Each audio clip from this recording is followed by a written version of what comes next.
the show, I always I got a couple of friends that have gone to it and said it's energy, a lot of energy. Yeah, it is. So tell me a little bit about your show before we jump into everything else. Well, I'm an old school head. Yep. What I mean by that is like the old school hip hop, like KRS-One. I've seen KRS-One do the Bridges Over live. I've back in the day, I've saw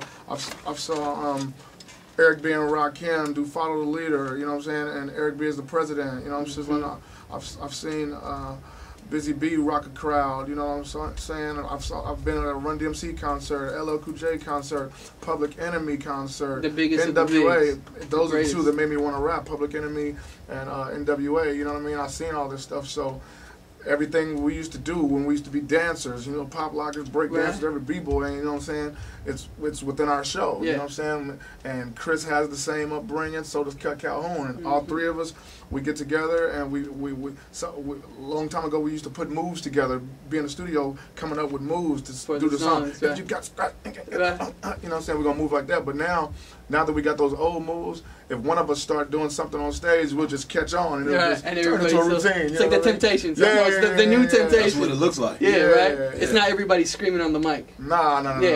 That's the thing that kills me about some of this show. Everything is mapped out. Like, I want you to say these words, this is what I'm going to say, this is where I'm going to come in. Everything is choreographed. Everything is premeditated, and it's a beautiful thing, man. A lot of energy. My 40th birthday will be in 8 days. And we still up there moving like we 19, homie. Right, I can dig it. And you look like you're 19, to tell you the truth. I'm not even gonna lie, this guy looks young, and he's saying he's 40, but I don't believe it. Yeah. He's trying to jump in. Yeah, I don't know if I necessarily believe all that, man. You man. can see the gray a little I might bit. need to see your birth certificate. You can see, I got it. I'm just joking. You can see the gray a little bit. That's OG Muggs creeping in. Yeah, you know what I'm right. saying? Inglewood family. But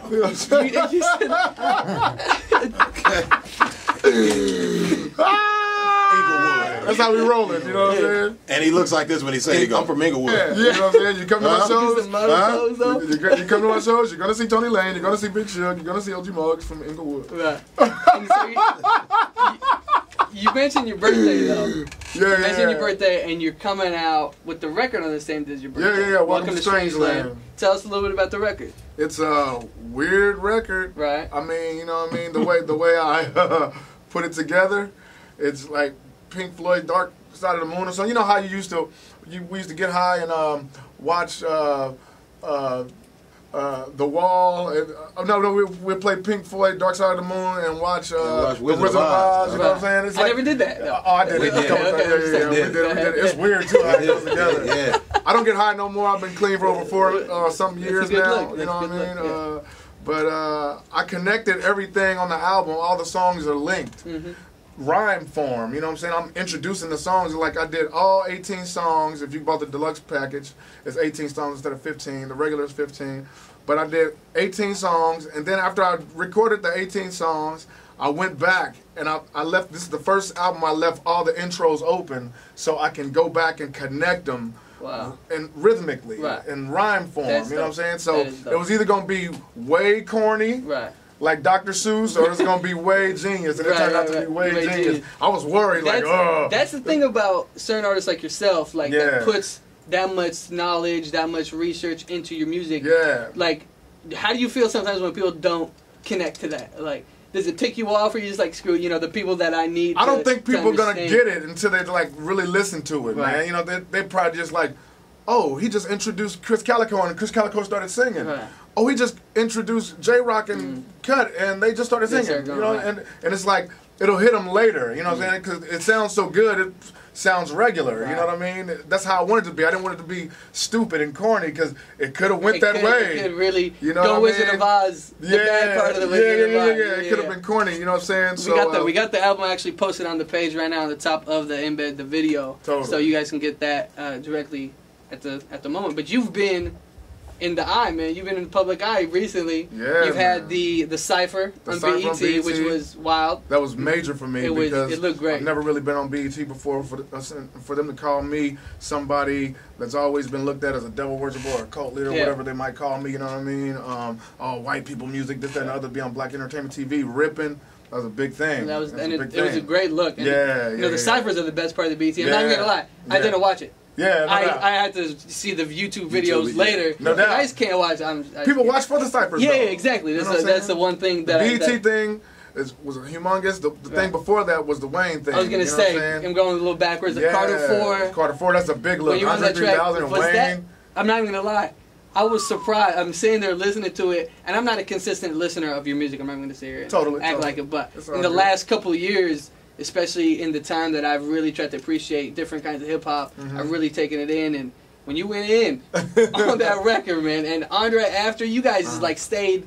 It wasn't like anything dropped off. Or that was nuts. Explain how that actually came to fruition. I would have to say that. Watch with the deal.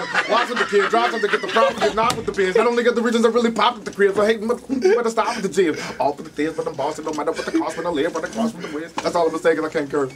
That was. You know what I'm saying? He killed it so hard. He killed everyone. I'm just saying. You said it so quick. I love Andre 3000. I'm a big fan. Yeah, I am a huge fan. I love Andre. I couldn't believe he was on the song. I couldn't either. And I'm sitting there listening to it, I was like, Wayne's not even on the record. Yeah, he is. He says, at the beginning, but he actually does the first verse at the top of the album. Yeah, in the intro or whatever. Yeah. Which was, I love how he separated and cut that out, but that's a look, man. A big one. And how has that affected you since then? Like, whether it was the career or your feelings and people responding to you musically? I told Baby, in that song, I said, thank you, baby, for what became. Lil Wayne is getting everybody knowing the strange in the game. I've been really able to hang in the fame, but when he shouted my name, it's been a change in my lane. I remember that. You know what I mean? Yeah. It's like, when he shouted my name, it's like a lot more people been showing up at my show. A lot more people that never seen a Tech N9ne show. Right.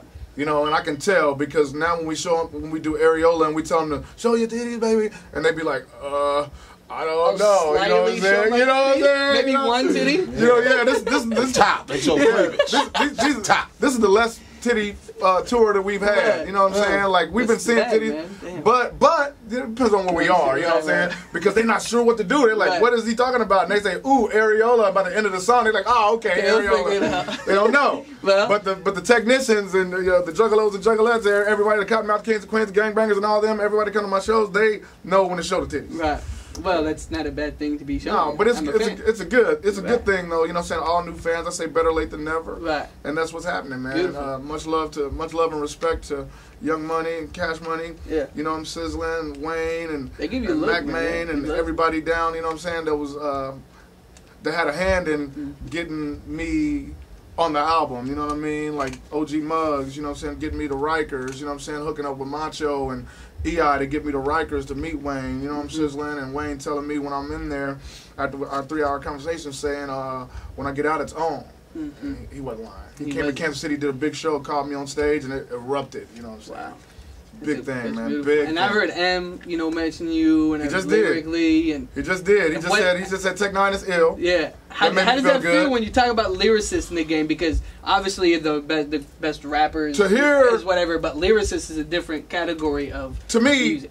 To me, Eminem is like the top lyricist for real in my head. You know what I'm saying? Like the kind I listen to, like, whoa, he's a murderer. Right. You know what I'm saying? You got a lot of top lyricists, but I'm saying he's right there. You know what I'm saying? And it's like, to hear him say Tech N9ne's ill, that's like validation. You know what I'm saying? That's wonderful. That's a beautiful thing. You know what I'm saying? That's a wonderful thing, man. That was my first time ever hearing him acknowledge me. You know what I mean? So I heard it and it made me smile. You know what I'm saying? Because I've been on tour with Slaughterhouse and they're all treacherous MCs. Yep. You know what I mean? And that cypher they. Yeah. That cypher they. You know what I'm saying? I did songs with Yellow Wolf. They're treacherous MCs. You know what I'm saying?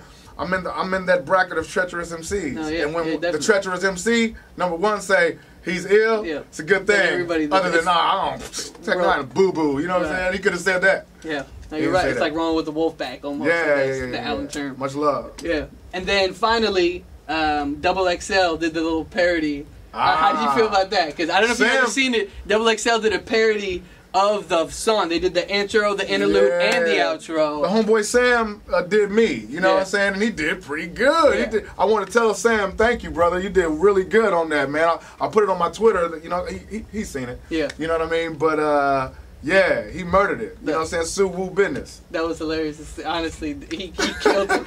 He kind of banged on Tech and Real though. Nah, Sue Woo business. Sue Woo business. He killed it though. Yeah, I think I saw it on Two Dope Boys, I think. But and then moving on, I got to talk about your merch game though. Oh yeah. We're I don't think I've ever seen the amount of people that buy your shirts. Yeah. That buy whatever you put in on, whether it's some necklace or bracelet or shoot, you can put out some baby diapers and they'll probably buy it. Like, yeah, we sell G-strings, we sell money clips, you know what I mean? We sell everything. Dude. What was the business sense behind it? Because obviously as an independent artist, you've kind of pushed the wall. Totally. Saying you can do something totally different. You can pushing the envelope. Yeah. Exactly. You don't need that major. This is the thing. When I came up with the Snake and Bat, you know what I'm saying? He's actually giving me one of these. Snake and Bat. $71,000. I don't know. $600. I don't know.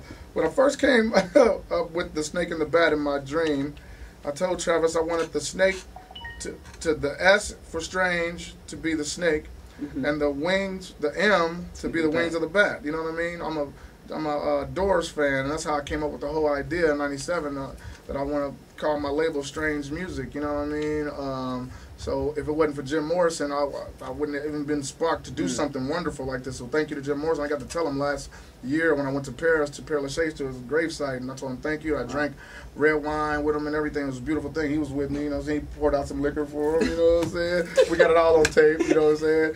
But drinking with Jim Morrison. But when I came up with this idea, Travis got it out of my head and had people draw it up.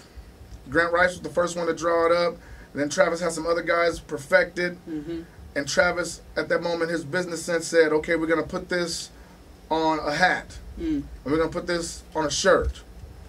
And we're going to sell it. So we sell that, people start buying it. Now we're going to put that on car. And were you selling at the shows that early when you were doing that? Yeah. Like when there was 7 people at the show, we just go sell those 7 people our stuff. You know, it wasn't always cracking. You know what I mean? And we're gonna put these on G-strings. You love women? Yes. Your Scorpio male? Yeah. We're gonna put it on G-strings. Yeah. We're gonna put them on boy shorts for the big booty chicks to wear. And I'm like, yeah. Put Tech N9NE on their butt. You know what I'm saying? Yeah. Travis is like, he'll put it on everything. If you see pictures of our empire in Kansas City, it's everywhere. It's everywhere. It's on the steps. You know what I'm saying? It's engraved in the ground. You know what I'm saying? It's on the walls. You know, it's everywhere. You know what I mean? Tech N9NE, Strange Music, everywhere, man. It's a